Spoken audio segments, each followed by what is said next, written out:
de mi vida, selvática Azucena, coroje ya eterno, adiós debe caer.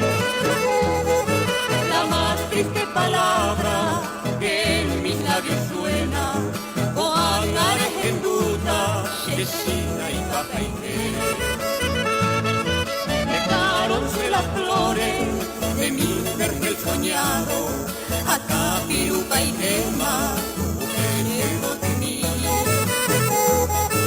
El raudo torbellino, impío y malvado, Umia y Potaba y Cue, hoy Pipama Shekemi.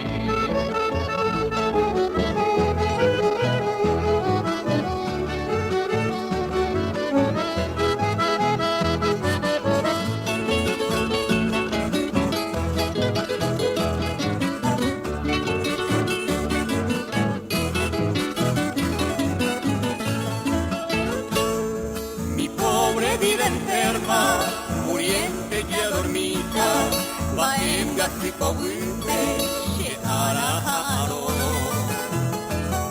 y tu reina terrestre, amada Berencita, Upenda, Shera y Cuivi, Leipota de Amanón. Amame compasiva, te imploro mi Azucena, Anina, Neñaña, deja y juramos decir. ¿No ves mi pobre alma, ya sumergida en pena?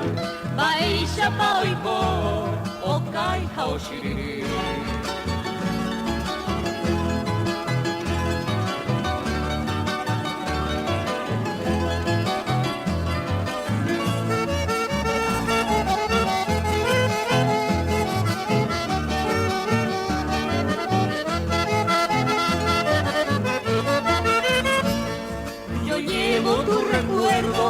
Recuerdo que mi vida hoy cobra se acabe ante una mujer.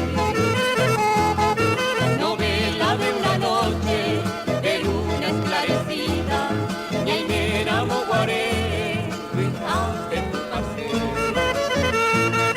Hoy sigo este sendero buscando ya el olvido, sin ni cochecina, casera y rumoar.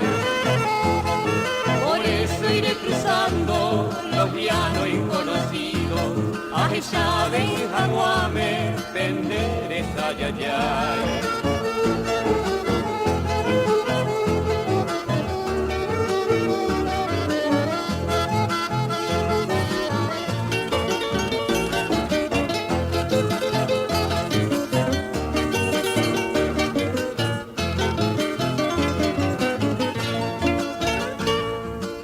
Mañana recuerda a este bien perdido, ñaño que nahuapí, ande a Pérez. Se fue aquel vidente que tanto me ha querido, ojo, manga y viture, Anita Mouve. Yo quiero que tú borres mi nombre despreciado, Ani Umireca y Cuba, Xerera y Pochí. Que queden para ellos la carne